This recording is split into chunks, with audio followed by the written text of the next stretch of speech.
নেমেসিসের ২৫ বছর পূর্তিতে এত দিনের পরেও যে আয়োজনের পর আজকে আমাদের সঙ্গে রয়েছেন নেমেসিসের লিড ভোকালিস্ট জোহাদ রেজা চৌধুরী ভাইয়া। কথা বলবো তার সঙ্গে, জানবো তার অনুভূতি। কেমন আছেন ভাইয়া?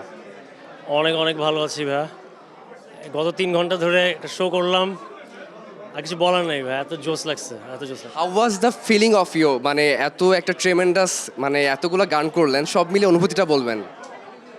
যেটা বললাম ভাই, আমি মানে কথায় প্রকাশ করতে পারছি না আমার অনুভূতি কেমন লাগছে। ২৭টা গান করলাম, আর এখানে ক্রাউড মানে মারাত্মক ছিল, জাস্ট নেমেসিস ফ্যান্স ছিল। অ্যান্ড ওরা আমাদেরকে এনার্জিটা দিচ্ছে টু পারফর্ম। সো অনেক ভালো লাগতেছে।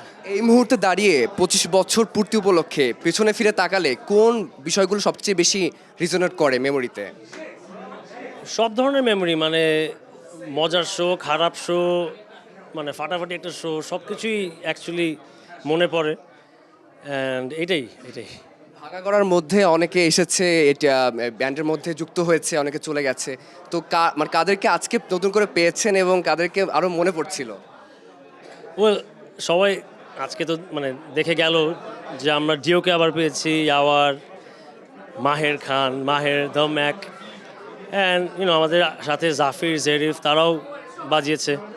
আজকে তারা মঞ্চে ছিল না, কিন্তু যতটুকু জানি ওরা ক্রাউডে ছিল, এখন ব্যাক স্টেজে আছে।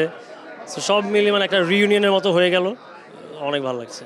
অন্বেষণ, তৃতীয় যাত্রা, গণজোয়ার, ভিআইপি, আপনার কাছে পার্সোনালি কোনটা বেশি পছন্দের? সব অ্যালবাম আমার, এটা তো আমাদেরই ক্রিয়েশন, তো আমার সবগুলো অ্যালবামই ভালো লাগে। আজকে যখন শ্রোতাদের কাছে শুনছিলাম, তারা বলছিলেন যে আগেকার সময়ে দেখা যাচ্ছে একটা ক্যাসেটে করে আপনার গান শুনতো। তো এই মেমোরিজগুলো আপনার শুনতে কেমন লাগে? অনেক ব্লেসড লাগে, যে অনেক ভাগ্যবান আমরা। ভাগ্যের ব্যাপার যে একজন একজন ক্যাসেট কিনে কষ্ট করে দোকানে গিয়ে ক্যাসেট, মানে তার কষ্টের টাকা দিয়ে, মানে অর্জন দিয়ে ক্যাসেট কিনে বাসায় গিয়ে মন দিয়ে গানগুলো শুনছে। এটা তো আমাদের মানে খুবই বড় একটা ব্লেসিং। একজন বলছিল যে তার 24 ইয়ার্স, মানে নেমেসিসের 25 ইয়ার্স থেকে কম, বাট তার বেড়ে ওঠাটা নেমেসিসের সঙ্গে। এই যে এটা আপনাকে কতটা as a band lead vocalist কতটা আনন্দ দেয়? এই তো আমি ভাষায় প্রকাশ করতে পারবো না এই ফিলিংগুলো আমার। প্রতিদিন আমি উঠে চিন্তা করি যে মাই গড, আমি এত লাকি যে একজন আছে যে আমার গান শুনে পছন্দ করে, গান শুনে ইন্সপায়ার্ড হয়।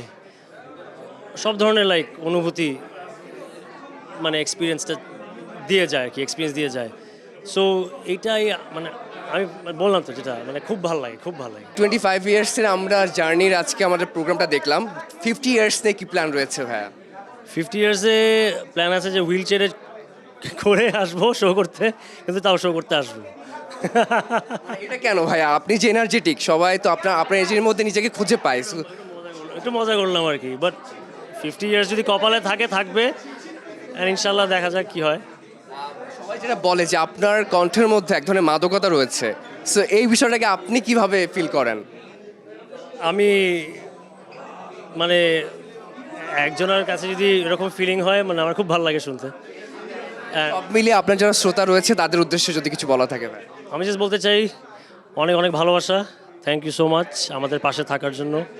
ইনশাল্লাহ সামনে আরও গান হবে, আরও মজা হবে। সবাই ভালো থাকবেন, সবাই পজিটিভ থাকবেন। আশেপাশে অনেক বাজে বাজে নেগেটিভ নিউজ দেখা যায়।